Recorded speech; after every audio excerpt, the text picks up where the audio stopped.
JoJo, what I love about you and what I got to know about you in the short amount of time that I got to know you is that, when people go through certain situations and they make the courage and to take the decision of self-love to heal from certain experiences, you become a healer. You are a healer. The moment I met you, I'm like, okay, she possesses the quality of empathy. She possesses the quality of sympathy. And I think a lot of times in the society, we only feel bad for those that we are affected. Certain circumstances happen. You're like, oh, I'm affected by this, so I care. Yeah. But when it's not affecting, then you don't care as much. That's natural, right? In human experience goes. But you have a heart to really, really help a lot of people, especially through your organization. So, JoJo, tell me the story of how you became this incredible, incredible human being who's also a healer, that also can rock the outfit that you're rocking today. You know what I'm saying? This is a powerful, powerful statement from a powerful, powerful person. So please enlighten me with the story that you have. Well, I appreciate that, what you just said, especially the part about empathy and sympathy, because it's one of the things that's very important to me about people in general and about my own life, is that we have empathy and sympathy for each other. Life is very difficult. We're all walking a very difficult path in our own way. And I get a lot of people that come to me and say, what you went through is a lot harder, or what I'm going through is a lot harder than so-and-so, or I'm not going through the hardship that so-and-so is going through. When in fact, your hard is hard. And so I think it's very important to me to express to the community and whoever's listening and the lives that I touch, that no matter what your difficulty is, we can find empathy around, in the community, and that helps us. It helps us in our growth, and when we reach out our hand to help those people as they're going through their difficult circumstances, it makes for a better world. And really that is where my journey starts, is the lack of empathy that I saw as a child. And it's what made me and molded me into who I am today, because I was tired of that exhausting life of hiding the pain. And so many of us go through life hiding our pain. So growing up, my dad, my older brother, used to abuse us, and it was a lot of different types of abuse. We were, beaten up, our hair was pulled, thrown to the ground, pushed down the stairs, dragged across the floor. My dad sexually abused me as well. So at the time, I didn't understand what it was. As many children of sexual abuse will tell you, there's not quite an understanding of what's happening. You think it's a form of love. You think it's their expression of, I love you, because they tell you that. And so you're little, your brain is developing, and so that's how you take it, that they're expressing their love to you that way.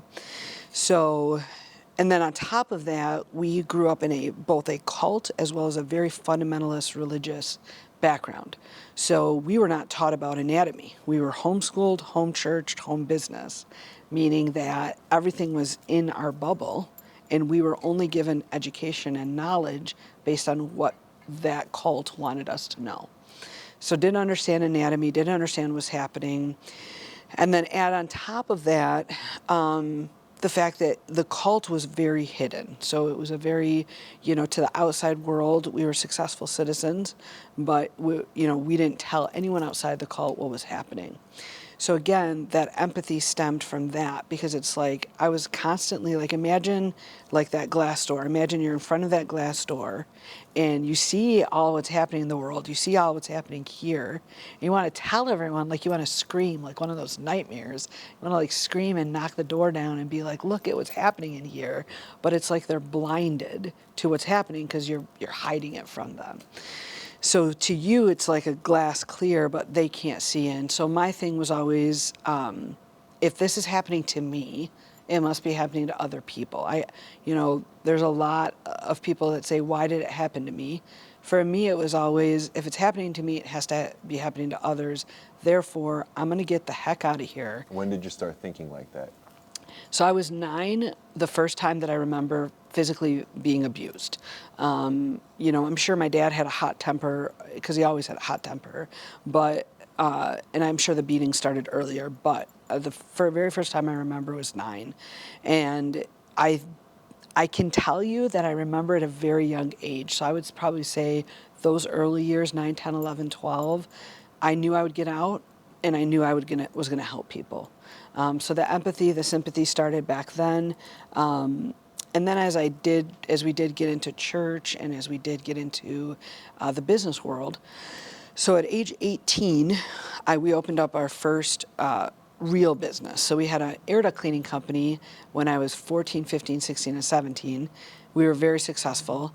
And then we started a mortgage and real estate company at 18. And when you say we, Yes. you and your family? Yes, so my family and I. So my brother and I went to Chicago, learned how to do mortgages under a trainer, and then came back to Michigan and got the state license. You don't have to be licensed like you do now to be a mortgage professional, but it was like the state license. So we opened up our own mortgage brokerage. My dad had been in real estate from us growing up, so we had the real estate side. So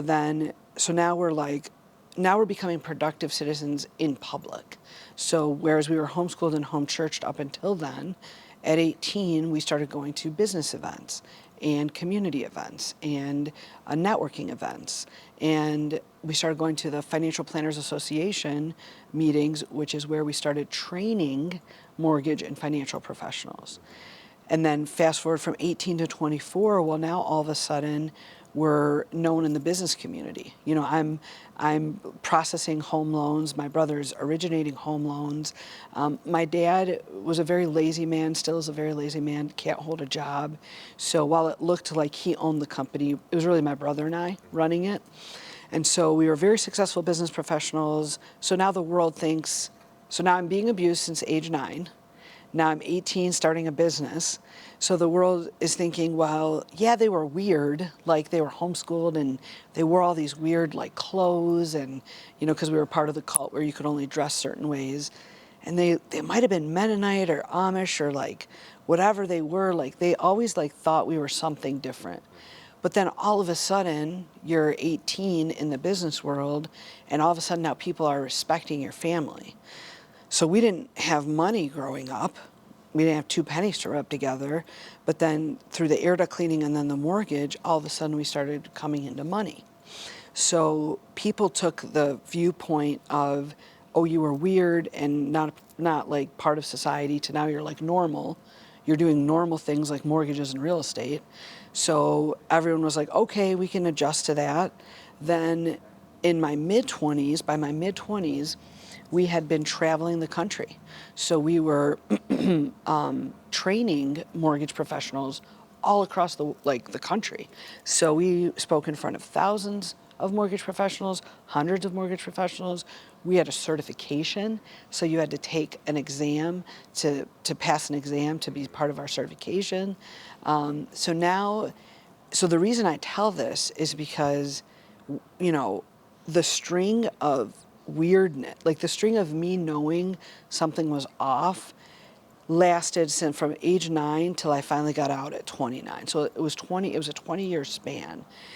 And the reason I say that is because so many people that are in your communities, that you're going to church with, that your kids are going to school with, that you're in a business event with, they could be experiencing this at home, and instead of asking questions because you see something is off in that family, you let it be. And I think that a lot of times in our communities, we sort of just like, well, we don't have the empathy, we don't have the sympathy, we don't care enough to ask.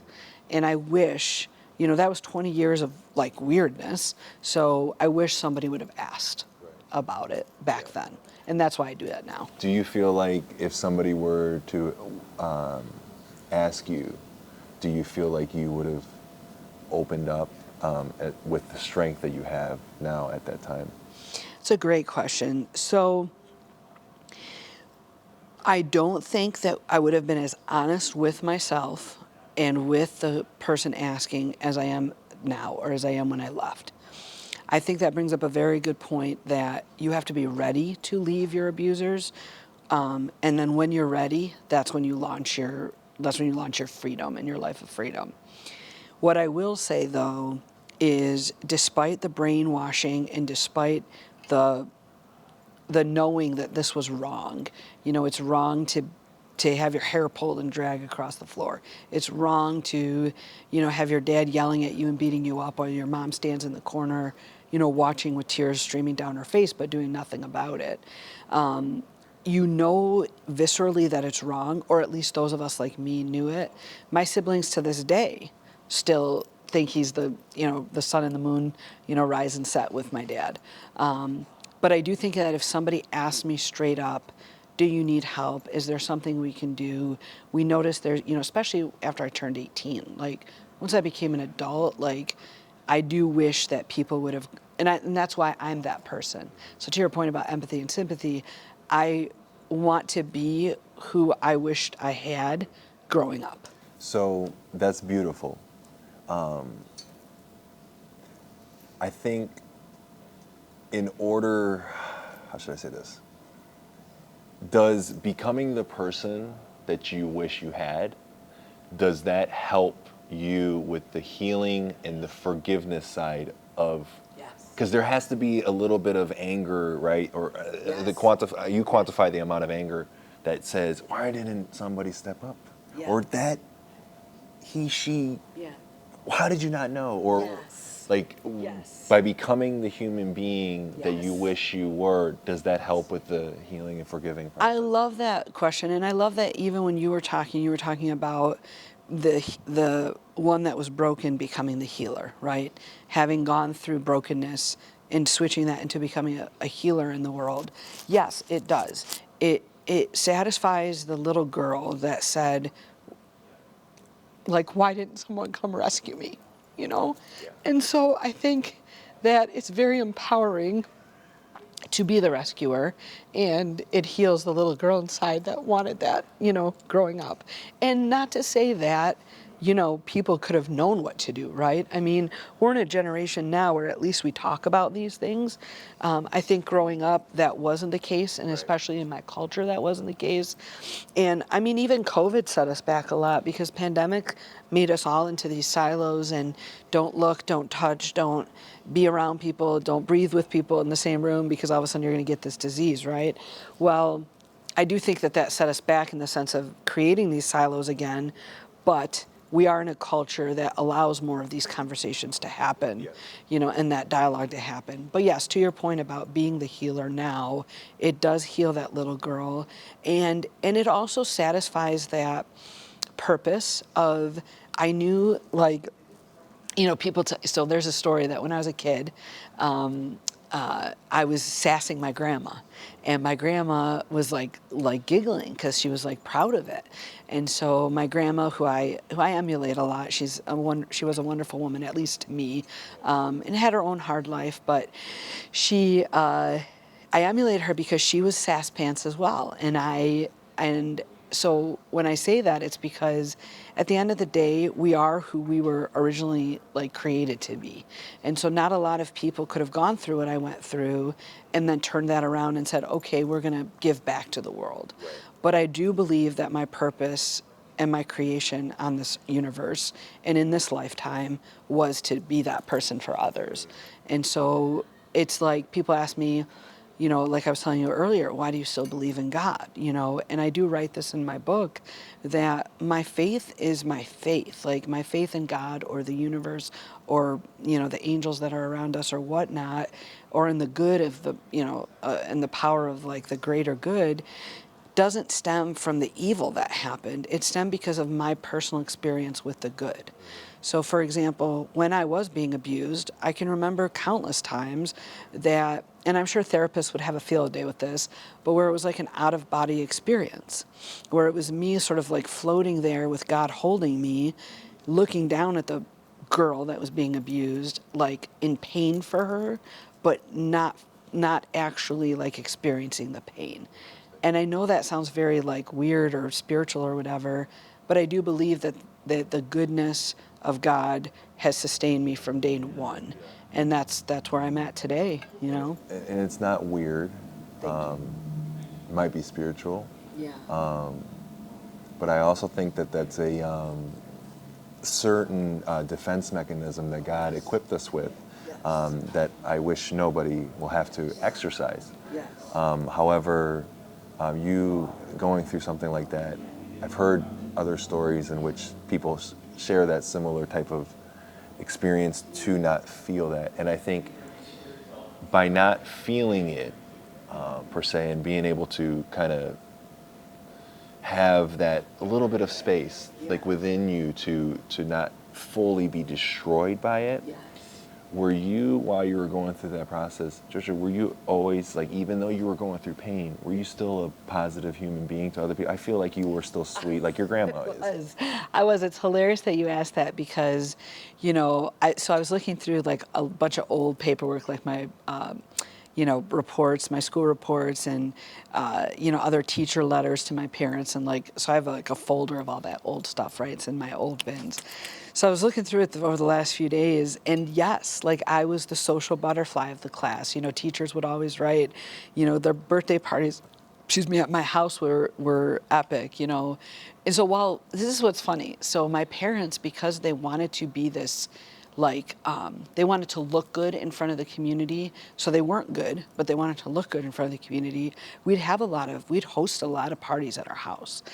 I couldn't reconcile that growing up. I couldn't reconcile we were having this horrible home situation, yet we were, you know, and so that did teach me to be that positive force in the sense of whether it started from this negative place of, you know, my parents wanting to look good in front of people.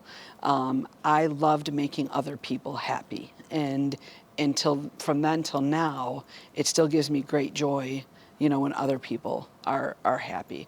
And also to your point, you know, as a kid, like yourself, you know, when you're going through these negative things, you do look at it one of two ways. You do either say, woe is me, I have this horrible childhood that I'm living in this moment, or you look to the future and you look to the positive that you can turn that into.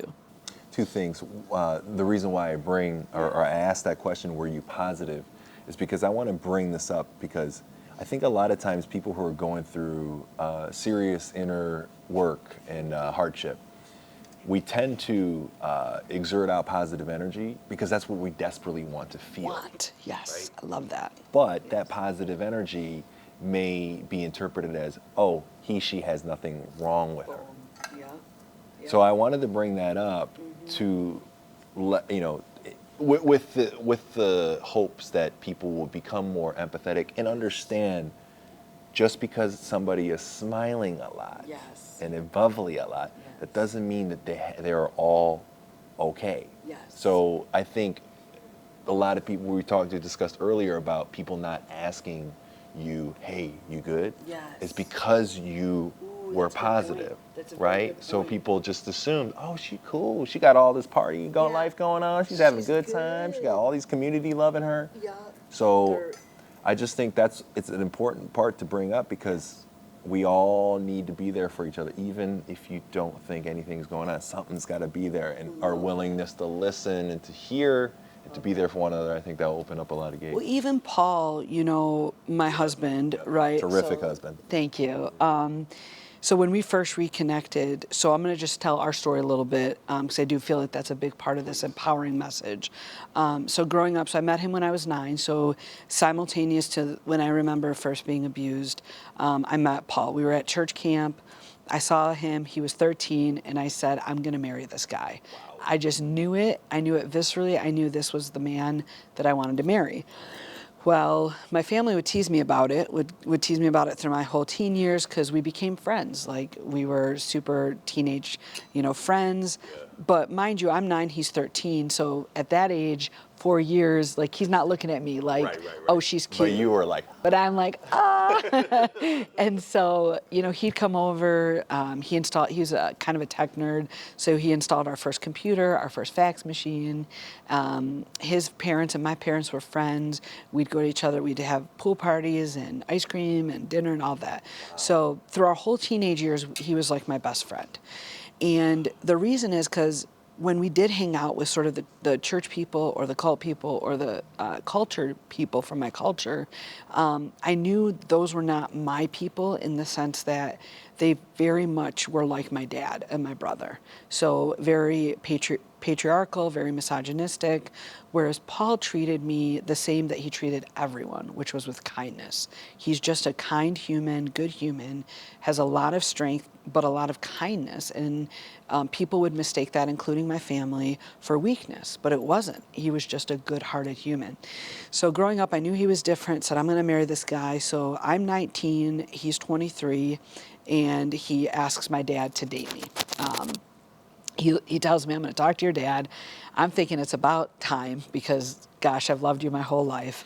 He goes to talk to my dad. My dad takes him, so imagine like the Godfather movie, like he takes him on this long car ride, right? In our dark van at the time, we had, still the air duct cleaning van.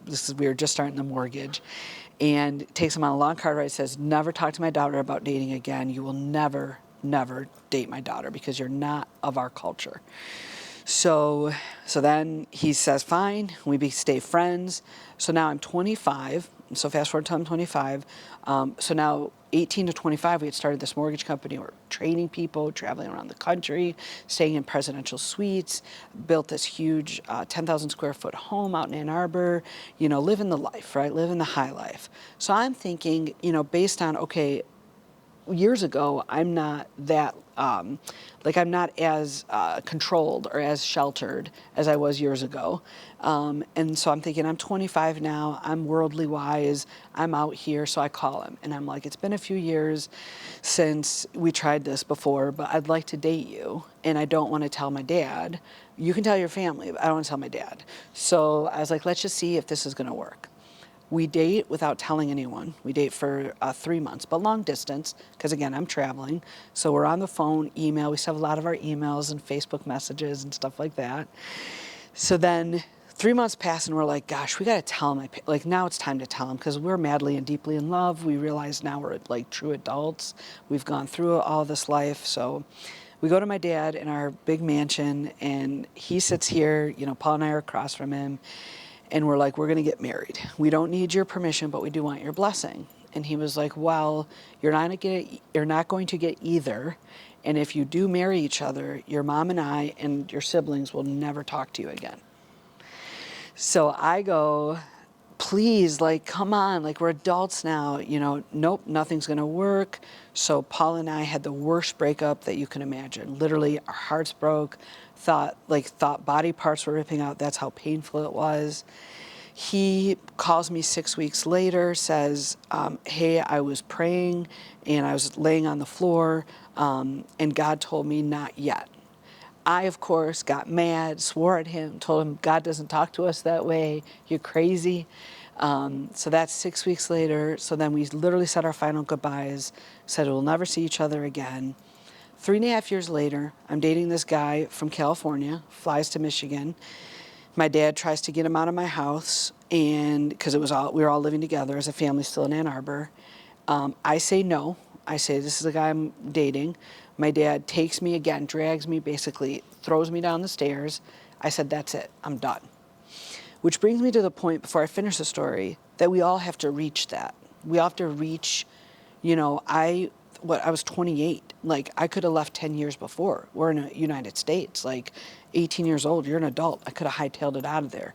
But I had to reach my bottom, and that was my bottom. I'm done. So I start couch surfing. A few months later, September, I go on August, I go on Match.com. Middle of September, Match.com matches me with Paul as the match of the day. oh my gosh.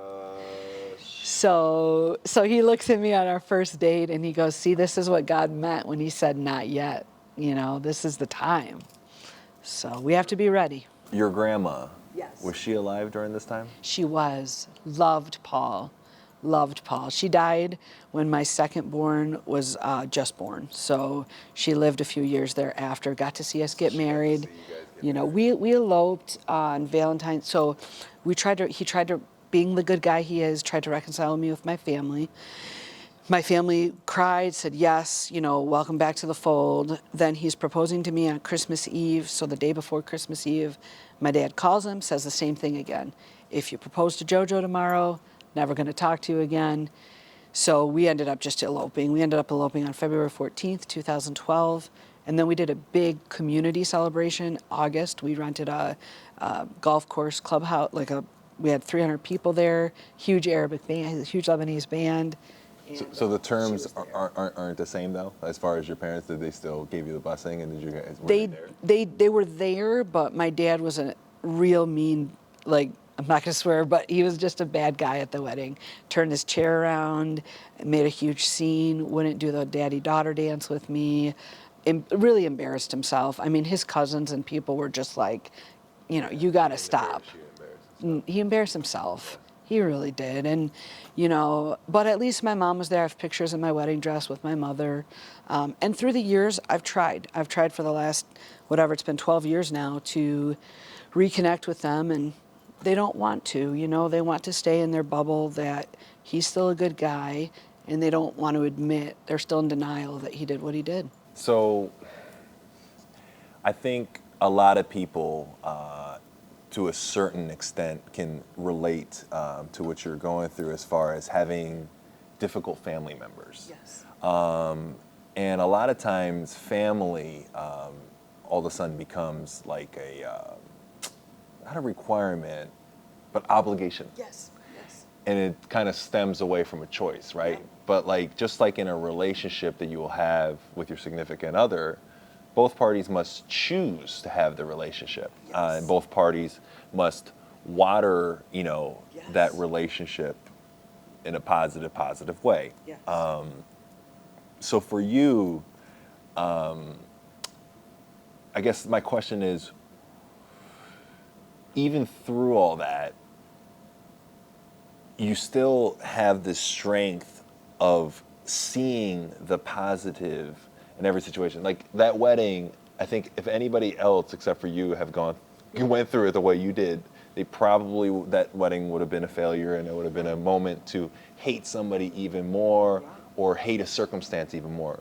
But you take a situation and you're able to slice it and say, okay, the majority of this wedding was amazing. Yes. There might have been some, parts that I wish didn't happen, but majority of it was great.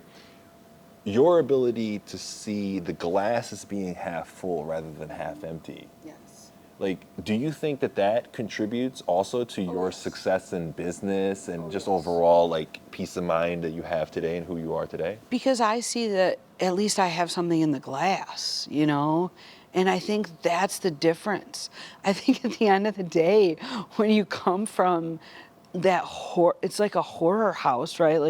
Like you come from this horrible circumstance. You're like, like I tell Paul all the time, I don't need the big mansion. I don't need the, fancy vacation to France. What I need is him and his love and our kids and their love and the life that we lead, and of course we have to pay our bills, but like we said, all of that comes, right? The water is there to drink. And that's so I read this book when I was getting out, and I tell this story all the time because it still applies to this day. It was called Get Out of That Pit by Beth Moore. And Beth Moore talks about how we're all, throughout our lives, in different pits. Some of us are born in a pit. Some of us jump in the pit because we think it looks pretty. Some of us were pushed in the pit by others. Some of us get knocked into the pit accidentally. Whatever it is, we find ourselves in a pit. Well, then our choice is, how are we going to get out of that pit, or are we staying in that pit? So some people make little paintings on the walls and dig into the dirt and make little decorations and push the dirt in to make a little pillow for them. Some people make the pit comfortable. Some people climb out of that pit, and then some people who climb out pull people out of the pit. The people who want to be pulled out of the pit are so grateful that this person pulled them out. And the people who want to stay in there are like, I'm good. Like, they get mad at you for getting out of the pit. And that's how I see my life all the time, is like, we're all prone to being in a pit. I was born in one and I climbed out of it. What are you going to do, right? Like, what are you going to do with your life? And that's what we are at On the Wings of Angels, right? It's like, instead of looking at all these people, 1 in every 4 women and 1 in every 7 men have experienced some type of domestic abuse. That's just what's reported. Those are statistics of what's reported. So if you look around you, anyone watching, 1 in every 4 in your group of women and 1 in every 7 in your group of men. So I say to myself, all right, are you ready to get out of that pit as a person? Like, you might have been born in it, like I was, like, but we're here to help you get out of the pit. But you have to be willing to get out. So we get people that come to us and they're not quite ready. We're not the nonprofit for them. We're what's called a no red tape nonprofit, meaning if you give us your 10 priorities, we're going to achieve as much as we can to meet those 10 priorities. And so, yes, of course, we have financial limits and so forth per client, per survivor, but you have to want to get out of that pit. Otherwise, we're not the nonprofit for you. And that's what I tell everyone, because it's like, you might just be ready to go back in the cycle, and that's okay. That's your journey. I mean, God, I was 29 when I left. So not everyone's ready. You have to hit that rock bottom. When you're ready, we're the helping hand that helps you get out. As we wrap this up, I wanted to acknowledge you, JoJo, for your ability to heal and becoming a healer. I think that's beautiful as far as how God created us, because there are so many circumstances where we ask, why? Like, why would God put us in a circumstance like this? And I'm sure that you felt that a lot. I did. But you also mentioned that you have to hit a certain breaking point or a rock bottom, or a certain position, right, where you say enough is enough and you get yourself out of that pit. So this journey that we don't wish upon our worst enemies to go through, but there seems to be a journey there that people need to go through in order to get out of that pit. What would you tell the little boy, little girl that is going through that journey? Because when you're in it, you can't really see that timeline, Yes. as clearly as you do now that you're looking back on it and reflecting on it. What would you tell to that little girl, little boy? I love this question, because that's my purpose, is to give hope. And so when you say, what would I tell that person, that child, that woman that's being beat up every day by her husband and goes to work the next day, is there is hope. So I think for a long time, I didn't realize that there was hope out there. And it's why I created On the Wings. It's why we've founded this organization. And it's why we partner with other organizations. And why I'm on TV a lot, and why I do all this publicly. Because at the end of the day, what a lot of those kids and women don't realize is there is hope.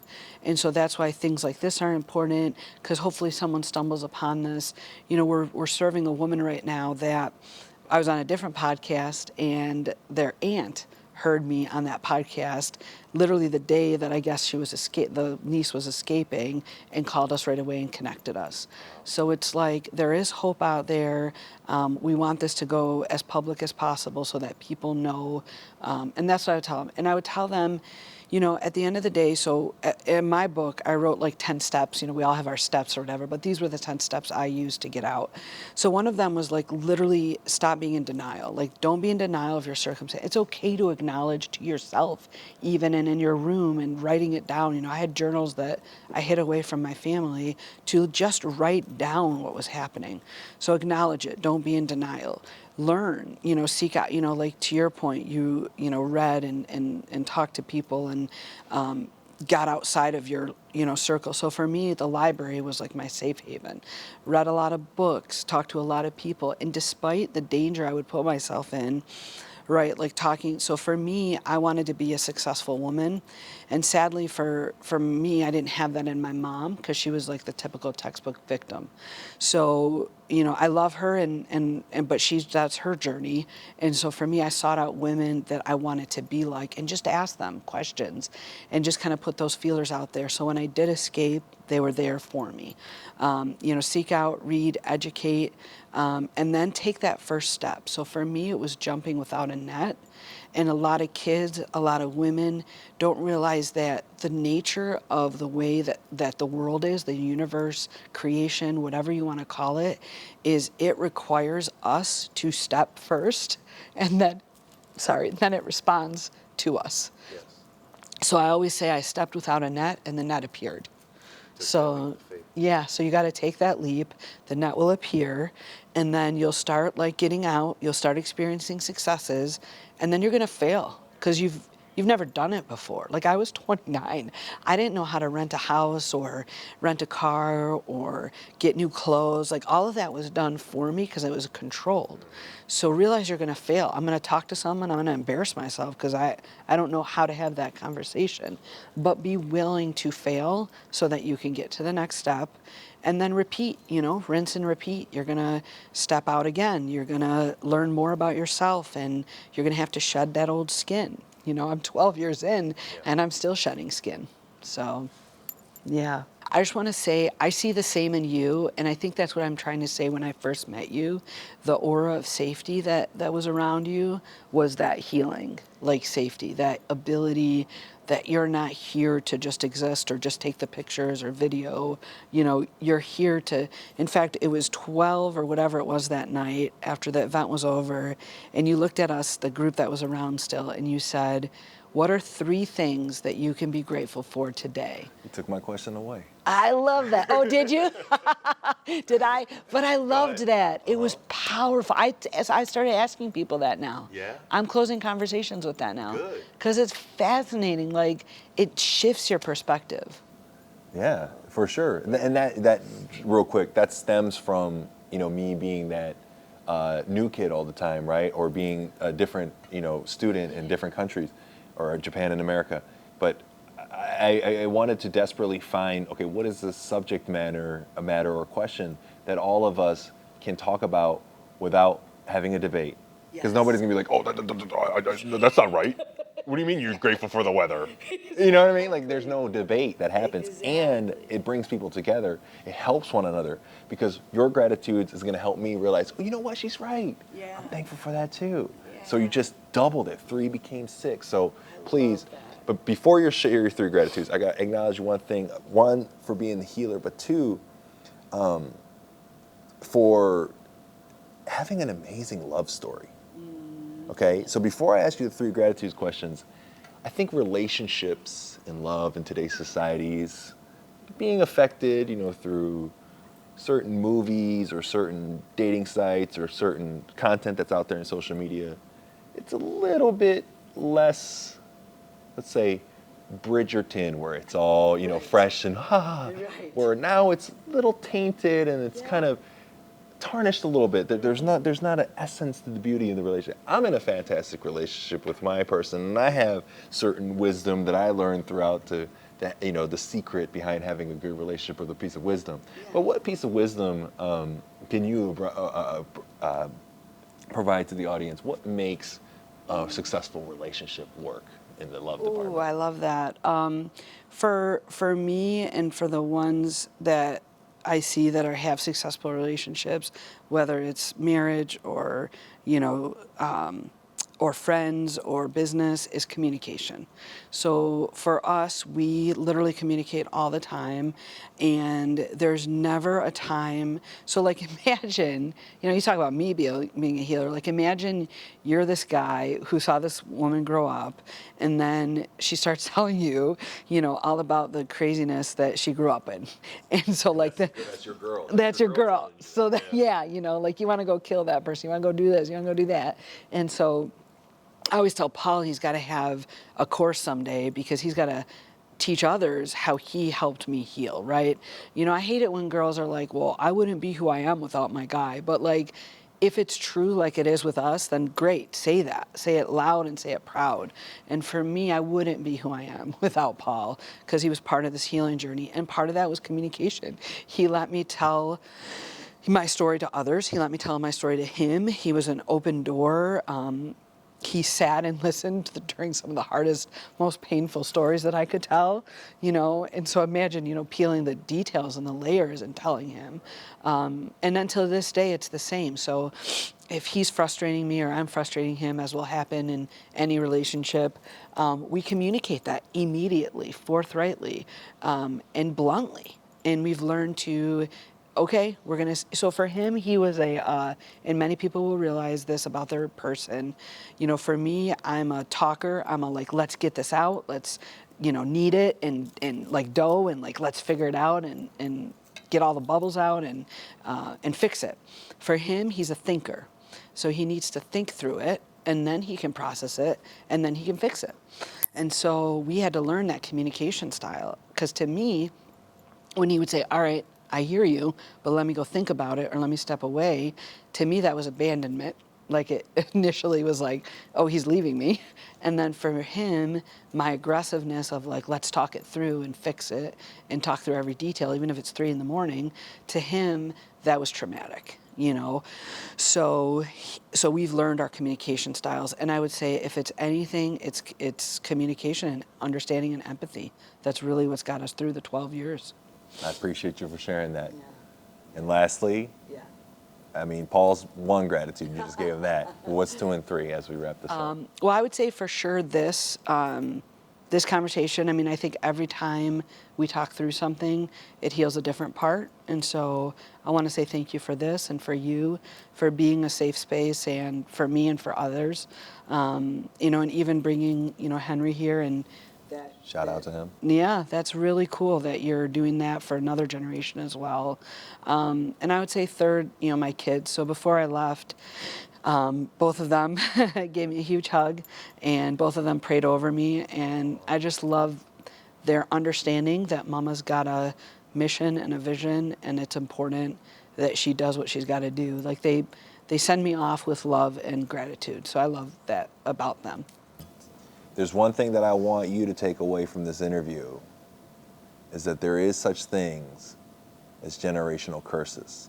Yes. And I'm sure JoJo didn't tap into this, but I'm sure her mom and her dad Yes. has a certain amount of pain that they went through Yep. that they projected upon JoJo. So her willingness to see that side, you can tell by the way she's reacting, that's her empathy. And if she can give empathy towards somebody who provided the most pain, I presume, into her life, if she can do that, that's where the beautiful soul and that heart comes into play. She's able to do that with everybody.